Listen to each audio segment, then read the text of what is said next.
Hi, welcome back. The Sanaa Palimpsest is an object of interest to scholars for its early date and the interesting features that it contains. In this video, you're going to have the opportunity to hear a little bit more development from one of the scholars who has been working on it, Dr. Asma Hilali, about her theories about the reading of the lower text, the earlier or erased text at one particular page of this. And I just want to preface this video by mentioning that there are different scholars, as with many things, there are different people working on a topic that have different opinions about the topic.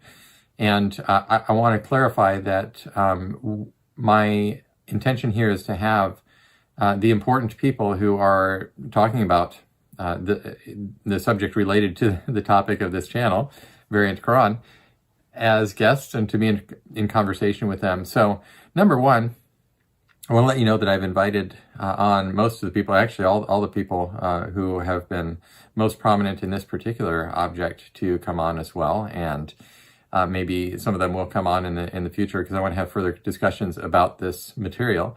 But also to let you know that these are discussions, and my welcoming of people on this, I probably agree with them on a number of the things that they talk about, and I also probably disagree on some other things. So it isn't tacit endorsement. I hope that should be evident, but it's not tacit endorsement of everything that we talk about, but it's really very goodwill participation in the discussion, and also making the discussion transparent and available to you. So hope that helps. I hope you continue to enjoy and support this channel, because it's good to have you around me and around us as we do these things. So that's it for now. We'll talk to you again soon, and enjoy today's interview.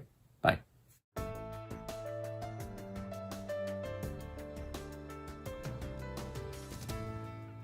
Well, welcome back to Variant Quran. I'm Dr. Daniel Brubaker, and this video is a follow-up to the one that was just released, where we had as our guest Dr. Asma Hilali, as we have again today, to talk about her work with her earlier work with the Sanaa Palimpsest. And so this video is to clarify one specific question or one specific area of that work that has received a good deal of attention, and to further explain her reasons for taking the positions that she has on that. So welcome back, Dr. Hilali, and glad to have you here. This will be a fairly short video, I think, but we're glad to foster the ongoing conversation. And I will just say, as you and I talked about before, these things are just steps along the way. So, we're having a conversation, and the conversation progresses over time. So thank you again for participating, and it's good to have you. Well, so we can jump right in, and Asma, you have written about one page of the Quran, of the Sanaa Palimpsest, that has what you read as La Taqul Bismillah, and it's right at the beginning of Surah 9, where you find also erased before it the Bismillah ar-Rahman ar-Rahim, which occurs at the front of every chapter of the Quran in the standard text today, but does not occur at the beginning of chapter 9. And so it would appear, according to what you have found, that this was first written in this palimpsest.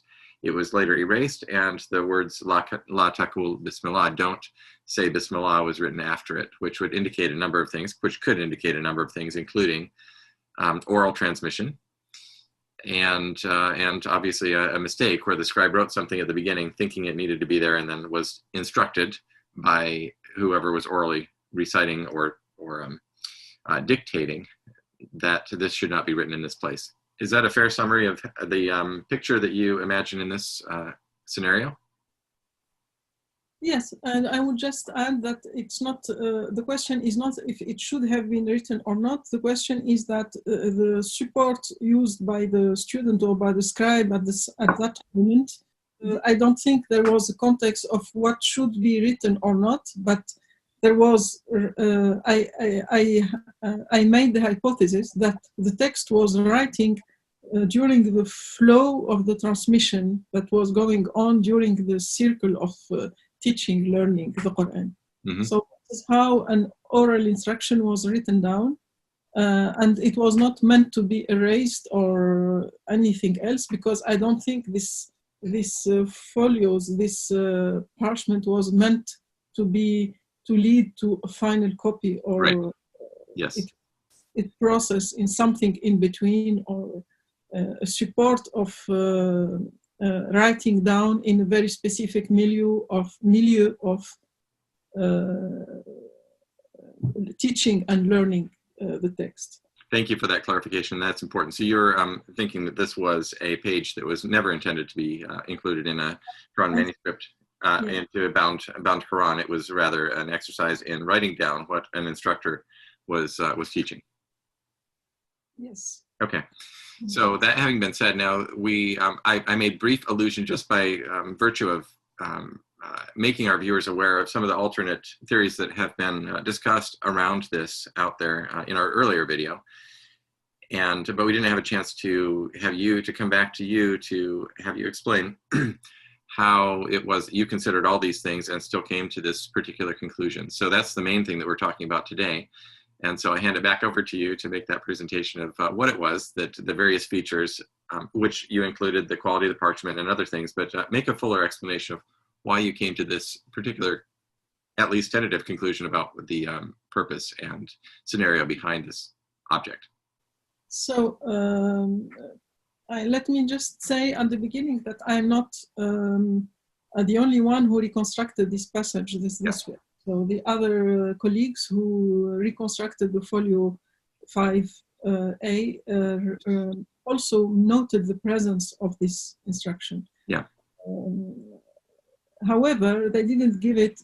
They didn't give to this passage the importance I gave it. So because they were also they pay attention to other aspects of the manuscripts, mainly the Quranic variants. So for me, the difference with me is I made of this reading instruction, what I call the reading instruction, the core of my understanding and my interpretation of this manuscript. Mm-hmm. So now how I reconstructed the script such way and not in another way.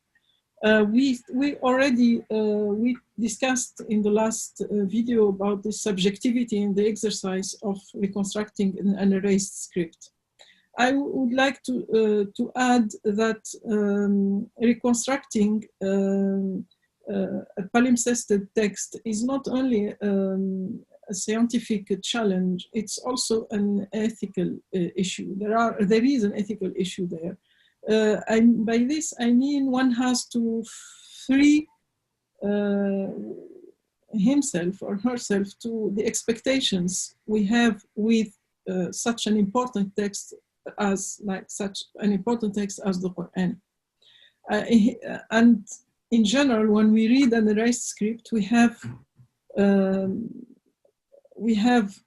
expect to find the Quran the way we know it now. What we call, some scholars call the standard Quran or the Cairo edition of the Quran. So the most popular version of the Quran we know, all the Muslims know.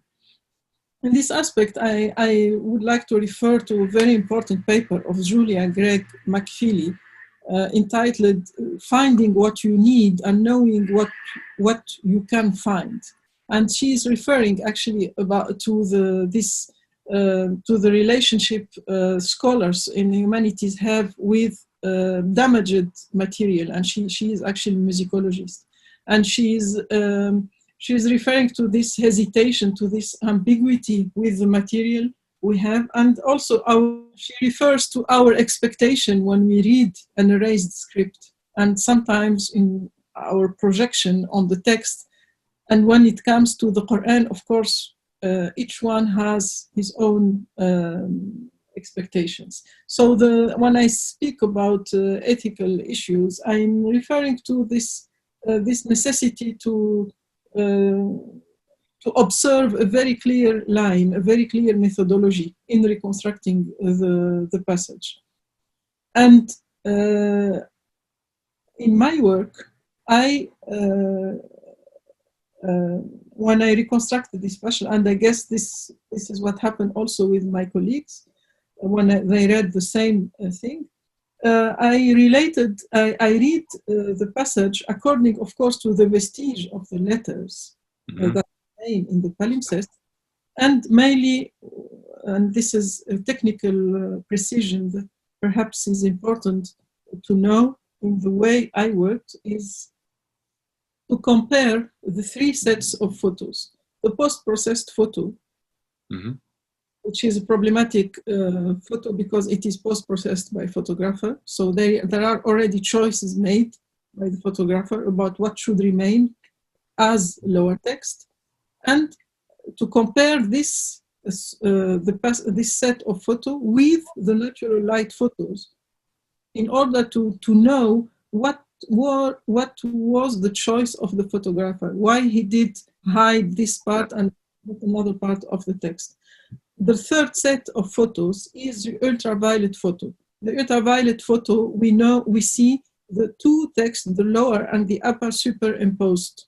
Mm-hmm. So we see much clearly, actually, I think this set is the most important one. We see very clearly what remains, what is the passage, the lower text. This is the first thing. The second criteria of reconstruction is the context of the folio. So this passage occurs in line 9. In line 8, we have the end of Surat. Line 7, we have the end of Surat Al-Anfal. Mm-hmm. And we have a straight line of half erased, of course, because we are with the Palimpsest, the lower text. And then we have a Basmala. After the Basmala, we have the beginning of Surah At-Tawbah. Bara'atun min Allahi wa rasulihi. And then line 9, this is line 8. Line 9, we have La taqul bismillah, and then the beginning of Surah At-Tawbah again. Bara'atun min Allahi wa rasulihi. So, if ever this passage would be interpreted as the word Al-Anfal referring, I think, I meant the end of Surah, this is the end of Surah Al-Anfal, how would we explain the Basmala before? Yeah. And how would we explain the straight line that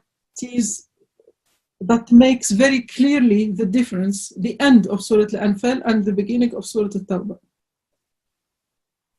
This is why I think that the hypothesis of Al-Anfal instead of La taqul bismillah is not enough justified. Yeah. Of course, the discussion is open, but we need more elements. And in my opinion, a part of the images, because the images, as you said, and as you know, it's also a matter of what we see, our almost, I would say, physical tools, also our sight and our eye. But the contextual element is difficult to revise or to rethink. So this is why I don't go to the direction of reconstructing this passage differently. Yes. Okay. Thank you very much. And so the reason that I mentioned the Anfal, Al-Anfal before is that I heard a paper presented at a conference a couple of years ago, and there was more to that discussion, and I wish I remembered what the further development, just as you made a further development of the argument, there was a development of that argument, and I was trying this past week to remember who it was who presented that paper so that I could, and I did reach out to the one person I thought it was to see if I could get a more development of what the reasons were, because I truly don't remember. But points that you have made, Asma, about the ethical task at hand, and I'm interested to read that article. I have not read that article that you mentioned as well, but it is very applicable in this case because, as you and I both know, there is when we're looking at a page in one of these manuscripts that is not disambiguated, that has the bare Rasm text, we are doing things like thinking about the text that we already know and imagining what the, putting the dots above and below the diacritics into their places. And and this is not entirely unjustified, but there is a process of doing this that we have to be aware. It's not bad to do it, but we have to be aware of it and think about outside the box, so to speak, which is what we're all trying to do. So I think in the same line of this ethical engagement with the edition of a lost, partly lost text is also to go through the whole material to be able to interpret one part of it. I think it's important to go through the experience of edition and then go to the interpretation of the script. Yes. I think the experience of edition makes us extremely humble in front of the text. Yeah. And the hypothesis about how to read or such passage could not be disconnected, should not be disconnected from the whole page or the whole manuscript. Yeah. I would even say that also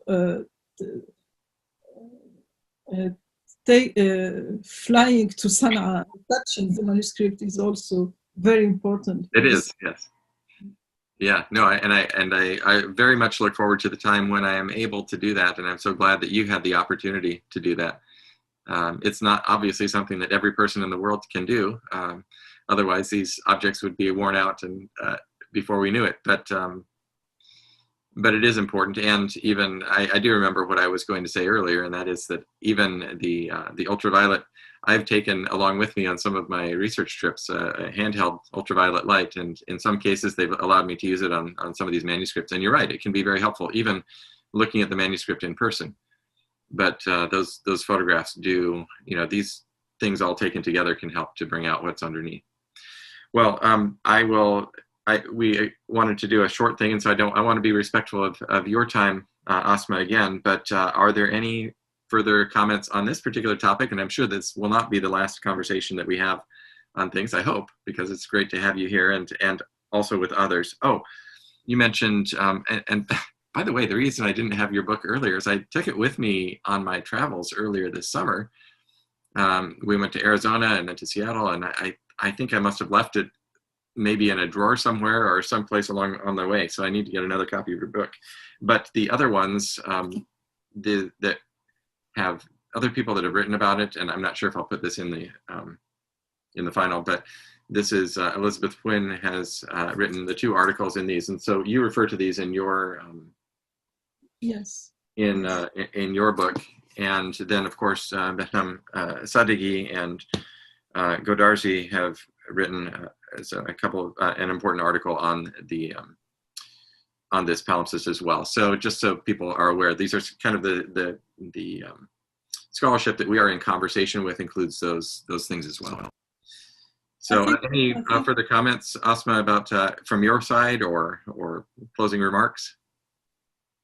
Yes, I would just add that I think to have a very clear idea of this manuscript and all the issues it raises, I would say comparing all the 3 editions is very important, because each scholar made his or her own choices on the basis of her own methodology. And the 3 works you mentioned are extremely important. Yeah. And I would say even that Elizabeth Quinn's work is the most important one because it was based on a different set of photos. Yeah. On the black and white photos made by the German mission in the 70s. And Elizabeth Quinn didn't use post-processed photos. So she was actually seeing what she finds, to go back to the expression of Julia Gregg, and not, she was free of already a layer of interpretation, which is the post-processing of the photos. So I think the comparison with all these works give a clear idea about what is this manuscript about. Mm-hmm. Great. Well, thank you, Asma, again, and we will talk to you again soon. Have a great day, and we'll be in touch. Thank you very much. Thanks. Bye. Bye.